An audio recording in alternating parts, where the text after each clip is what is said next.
Okay, welcome in episode 4. We've had a game played now. The NFL season has officially started. They said it would never happen.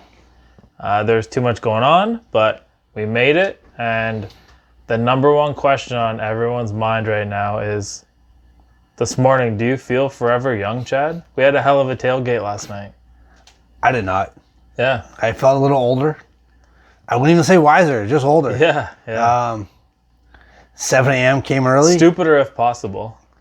That's a hard battle, if I could get that way. But no, I went to bed. I thought it was a reasonable time. Pretty adult-like of me, I thought. I went to bed early, and at 7 a.m. I was like, oh, I'm not ready for this yet. Yeah. Pizza and beer and drinking all afternoon. Just feel like a bag of dicks in the morning. Yeah, I felt better. I'll admit that. I've had better mornings than I did this morning, but yeah. Well, hey, toughed it out, went to work, and now we're here. Black coffee and a couple bottles of water, and we're in game shape again. So and here we are again. So. Yeah, and let's just talk about it. I mean, the game happened. What are your thoughts? First and foremost, like the Chiefs were the Chiefs. I'm not going to say the Texans are that bad of a football team. I think they did things that were okay. Yep. But I actually thought the Texans were going to put up a bigger fight than what they did. The Chiefs just looked awesome. Offensively, defensively, they were good enough. So I don't think Houston doesn't have the playmakers that they had. Right. Losing D-Hop showed. Right. Deshaun Watson needs that true number one. Will Fuller had an all right game, but he's a supplemental receiver. Right. And a lot of his points for fantasy-wise and just a lot of his stats came in garbage time, which really didn't matter. So it's really hard to judge on what that was like for them and what Deshaun can do against a team that was as good as the Chiefs. But the Chiefs pretty much called their shot. They did whatever they wanted. They ran the ball pretty good. They threw the ball like they always do. I'm gonna stop it. The statistics showed that they ran the ball pretty good. Now, if you were watching the game, and I know you were, even though like you were a little bit further away from the TV than you'd probably like, they did not run the ball that well. Like Darrell Williams ran the ball pretty good. Clyde Edwards-Helaire definitely flashed as far as he definitely scored a touchdown. He ran for over 100 yards. Now, let's go to a couple of his goal line carries. They weren't looking very good. He did get stood up, a full goal line stand. And I think that that's something that's going to happen to him all year. And that comes to his stature a little bit. But as far as he definitely broke some big runs, but anybody could run. They could have drove a bus through that. And I don't think that he was the reason that the offense was going. The fact that, one, he's running in 7-man boxes, and 2, the offensive line played out of their minds. And he really, I don't know. If I owned him in a fantasy league right now, I would try and trade him. Trade him high? The value is at an all-time high. He peaked. He peaked in week 1. He peaked too soon. He peaked in week 1. So get rid of him if you can.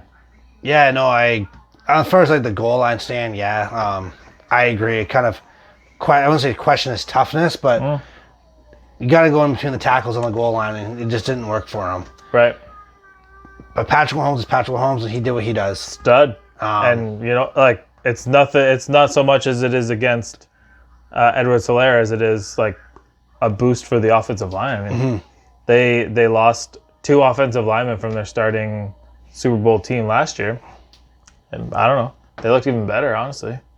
Yeah, and like, as far as the Texans go, we kind of talked about the offense a little bit with kind of missing that playmaker. And on defense now, J.J. Watt isn't the old J.J. Watt. He's banged up. He's had, I don't even know how many surgeries at this point. Yeah, guy's the Terminator. How many times have they put him back together? Half man, half machine, as they say. But he's missing the help on the other side. So they can just use and abuse him, double team him, beat him up. I'm not going to say he's still not a great football player, but he's not the guy that he was. Yeah. And I think it's starting to finally show. I think the Texans, they want to be what the Titans were last year. They want to run the ball. They want their quarterback to make the play when it needs to happen, but they don't want the entire offense to run through Deshaun Watson having to throw to somebody down the field, because we saw yesterday that's not going to work. They don't have that guy. No. I mean, Cooks is there, and like he's a nice piece. However, he's been traded 4 times, and Kenny Stills, like the guy, he should be awesome. I mean, he played for the Saints, and he played for Miami. Goes to Houston. I don't know.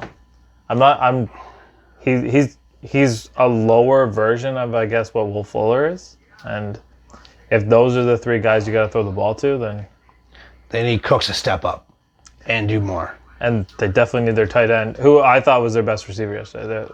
Aiken. I thought he was solid.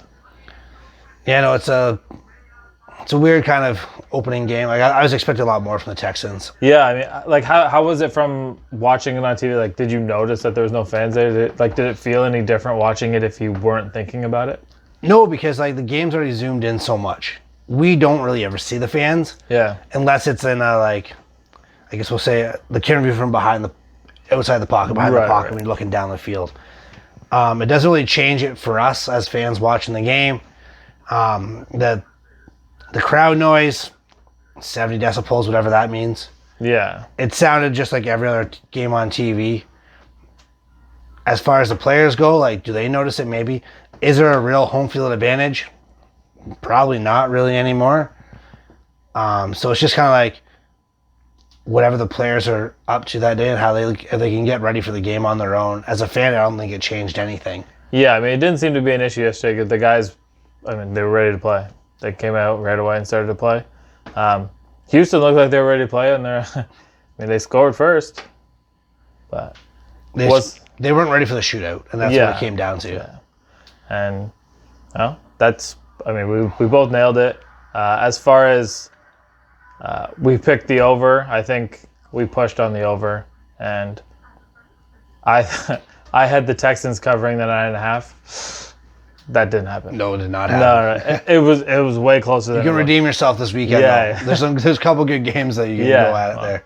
Yeah, like this weekend. I mean, what game are you looking for? Like, let's not talk Bucks. Let's not talk Steelers. What game are you looking forward to seeing? Like, what team do you want to see tested? Well, first off, I always want to talk Bucks. Now, I've had a rough life, man. We had like a good 4-year span. Well, that's kind of where I'm at. I would love to talk Bucks. I won't this time. The game I'm actually looking forward to outside of that one is the San Francisco-Arizona game. San Francisco coming back after the Super Bowl. Do they have that hangover? The Arizona team, like they're supposed to be improved. Kyler Murray, second year in Cliff Kingsbury's offense. Mm-hmm. They went and got a stud of a receiver and they gave him some money. Kyler Murray has his weapon. A couple dollars for sure. Probably more than I'm going to make this year, just to throw it out there. Yeah. I feel like it's a very safe bet if you're a betting man. DeAndre Hopkins will make more than me this year. About $27 million more than you will. Thank you for not going down the dollars and cents. I appreciate that. And then you got Larry Fitzgerald, the ageless wonder. Yeah. He's still doing his thing, and like he could probably play at least 45. What a stud. And then Christian Kirk, good football player. So there's weapons all around Kyler Murray. That San Francisco defense, though, like they're lights out. Yeah. On every level. The back end, the front seven, 2 great linebackers. That front forward, probably arguably one of the best front fours you could stack against ever. Reminds you a lot of the front four that the Giants had back when they beat the Patriots. The NASCAR defense. Yeah, you didn't need a blitz. Yeah. Because you have the pressure right there, so the 49ers really want to see what that defense can do. Jimmy G on the other end. Can he go back and do what he did last year? 30 touchdown season. The Debo's out, but they have other guys there. Kittle's going to take over a game like Kittle takes over a game. Yeah. So it's kind of great to see. And then on the other end of the Arizona, they paid Baker. They got Chandler Jones, premier pass rusher. I always say he's the runner-up to Defensive Player of the Year every year. Guy gets 17 sacks on the road and no one talks about him. Yeah, well, it's because he plays for Arizona. So that's a game I'm looking forward to. I think it's going to be a lot of fun to watch, and it's going to really dictate what the other team in the NFC West can be. Yeah, and that division looks like it's going to be crazy strong, and to keep it in the same division. I'm curious to see how the Falcons hold up against the Seahawks, because I do think that the Seahawks are one of the premier teams in the NFC, not only like the NFL as well. I can see them playing in the Super Bowl, as I predicted. And I'm curious to see if the Falcons are able to keep up with those guys, because if they can, then that NFC South is looking pretty good. Yeah. And a three horse race in there could be tough. I mean, Todd Gurley is only 26 years old, and he's on to a new team. And Matt Ryan won an MVP. And Julio Jones. He's still Julio Jones. Calvin Ridley is there. They got... they paid Hooper.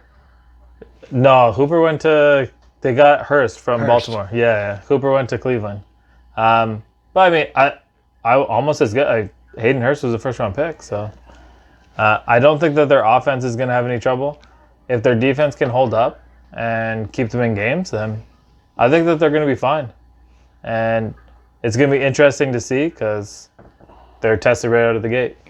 So we'll see. I mean, when it comes down to it, fantasy stuff, we definitely nailed it yesterday by saying Patrick Mahomes, you should start him, because we started him. But think deeper into fantasy league, and think about somebody that maybe you drafted beyond the 5th, 6th, 7th, 8th round that you're liking, that you should start this week. So a guy for me, CeeDee Lamb in Dallas. Okay. Jalen's got Amari Cooper. He's going to lock him down. He's going to do his thing. I think that means Michael Gallup's going to probably get more double teams, because you don't have to double team Amari Cooper. Right. And that means you're going to leave a poor nickel. And I feel bad saying that, because nickel corners are a real position now. Yeah. Before it was like, well, he's good. We'll put him inside. People are getting money playing that position now. But CeeDee Lamb is a game changer. They have to bring extra guys down for Zeke. So I think CD's going to get one-on-one coverage. And it could be, I wouldn't say a coming out party for him, but like, hey, I know I didn't go first, but I can play football too. Right. I wasn't the first receiver off the board. Let me show you what I can do. I do see him getting a touchdown this week and putting up some decent numbers. I think mismatch-wise, he might be the look. So we'll see what happens. Mm-hmm. Dak's going to go out there and do what Dak does. They're saying he might have potentially be the number 1 fantasy quarterback this year. So we'll see. And with the weapons he has, there's that chance. But the offense does run through Zeke at the end of the day. But I do think CD can have a big day. If Dak has a big year like that, if they're saying he's the number 1 quarterback, man, right? Get your checkbook out, Jerry Jones. Because they already got to pay him. And, like, he could go down week 1 and they already got to pay him. But, oof, I know. I don't know if he's ready to write that check. But, you know, for me, like, the guy that I'm looking towards is the guy that was ignored in the draft. He was actually a guy that was randomly cut in our fantasy last year. The scumbag himself, Marlon Mack. I picked him in the 10th round kind of as a joke. You know, Cam, that one's for you. And he's the RB1. Jonathan Taylor was drafted, understood, whatever. At Wisconsin, he sucked at pass protection. He also fumbles the ball a lot. I don't think he's ready. And it seems like the coaches don't think he's ready. And Marlon Mack is going to start. He's a 3-down running back. If they need somebody to spell, I could see Hines getting more play than Taylor will. And that's who I'd be throwing in. Yeah, it's a crazy time right now, I guess we'll say, in fantasy. Fantasy 1 is like, fantasy week 1, I should say. It's like throwing darts. Yeah. Like I always joke around and say you hit the optimize button on NFL.com. It's like, well, we'll just see what happens. Yeah. I drafted this guy high. I should probably start him. Right. There's no trends. There's no really nothing yet. There's been an exhibition game. Right. Unless someone's gotten banged up, then, I mean, play your starters. Don't get cute week 1 for sure. But the way I look at it is you're going to put the guys that you're going to put in. Yeah. The last thing you should do is look at your bench and like, oh, fuck, I should have started this guy. Yeah. Because at the end of the day, you would not have started him over somebody else. Right. Well, exactly. And I don't think the overthink. I mean, there's definitely people out there that overthink the fantasy aspect of stuff, and they want the hot ticket. They want the waiver wire. Like, for me, show me that you can do it. I want proven players. I'm not out there scouring the waiver wire to see who the hottest pickup is. and dropping somebody just for 1 week. But No, if you're gonna start someone, you're gonna start them. yeah. Like your gut instinct is 98% of the time right. And if you're picking somebody up off the waiver wire and you're starting them, your team probably sucks. So He's not winning anyways. yeah, unless you're Josh, because Josh for some reason is dialed into every single team's depth chart and he knows what's up. So I listen to that guy when he tells me what to do. But yeah, I mean that's literally way too much fantasy talk for one day. Let's get into the real football, and Chad and I have a little bit of a contest going against each other. We haven't really decided what we're playing for, but we don't really need anything to play for. We're just competitive assholes anyway. We both picked the Chiefs yesterday, so we're both 1-0. Now, what we're going to do, we're going to, every week, we're going to pick the Thursday night game. We're going to pick the best 1 o'clock, 4 o'clock, best being ones that we decided to pick. The Sunday nighter and the Monday nighter. And we're just going to see how it goes. I mean, obviously on Thanksgiving, there's 3 games. This Monday coming up, there's 2 games. We'll pick the 2 games on Monday during our live show. Starts at 6:30-ish on Monday, depending on how we can get our cameras figured out. Our technical issues, whatever. But we will be live, so you better make sure you tune in. We want to see everybody on there. Anybody that wants to call in, more than welcome to. We've almost figured that out. Yeah. We actually had a great interview with a pro football player, teaser, that will be posted at some point in the next day or 2. So definitely watch out for that. But let's get into The 1 o'clock game. Yeah, let's pick some games. So for me, well, actually, we are picking the Packers and Vikings because we think that's the most solid 1 o'clock game. For me, I'm taking the Packers. I think Aaron Rodgers is pissed off. He's got a chip on his shoulder. Second year, Matt LaFleur is there. Aaron Jones is going to have a huge game. And I'm not saying the Packers run away with it because I think the Vikings are a solid team also. But, yeah, I'm taking Packers. I'm going Vikings. I think they're going to control the clock. They're going to run the ball. If I die, I die. They're gonna live. As we said earlier, we had an interview that said that might be the mantra of the Vikings, and I love it. Yeah. Like if that's my guy, that's my guy. Sounds like the same thing as if you throw an interception, you throw an interception. Move on, I right? love Kirk Cousins, but hey. I love his agent. Yeah. That's all I'm saying. I love his agent. That guy's got a nice house, I guarantee it. But yeah, no, I like the Vikings on that one. I think that could be I've been high on Dalvin Cook the whole offseason. I think he's going to come out and just do his thing. I think he's going to take over that game. And I think the Vikings have enough weapons. Yep. Adam Thielen, he can do whatever he wants. They drafted Jefferson, so let's see what happens there. 4 o'clock game, I'm going first on this one. Bucks and Saints. I don't have to explain why I'm taking the Bucks. I think the whole offseason has explained why I'm taking the Bucks. And at the end of the day, in Tom we trust. And we went full in on them, so I'm going to back them. And that is the game for 4 o'clock. I can't go against them, though. Yeah, I mean, I don't blame you for not wanting to go against them. However, they are going to lose. And I mean, it's not necessarily their fault, and it's not going to dictate their season. But the Saints are strong, and they are a more complete team. Not to mention, they have the team chemistry. They have everything put together. Team chemistry was obviously something that we saw last night. The Chiefs were miles ahead of where the Texans are, and it's because of the fact that they have the camaraderie in the You're locker. saying team chemistry. I don't even think Drew Brees and Mike Thomas like each other. They like each other on the field. You're saying they like each other enough? Yeah, absolutely. Yeah. We'll see. That's a tough one for me to buy into. So, as far as the Saints go, they will absolutely beat the Bucs. Not a chance. And I'm not sure that the game is going to be close, even though it's going to be competitive. Lastly, the Sunday nighter, Rams Cowboys. Where are you going, man?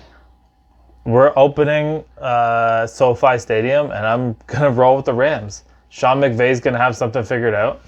And if... Technology, yay. Yeah. the Rams haven't figured it. They have a rookie running back for sure, but they have a lot of weapons on offense, and I'm happy to say that Jared Goff is going to rebound.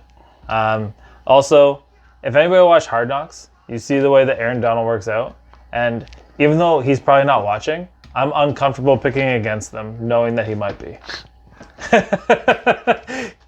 I hope he watches our show. That's a grown-ass man. That is more than a grown-ass man. Yeah, I'm not sure what to do there. I don't when he's working out, I don't even like looking at the TV. It makes me uncomfortable. Well, you can be uncomfortable looking at Aaron Donald. I'm taking the Cowboys. It pains me to say that.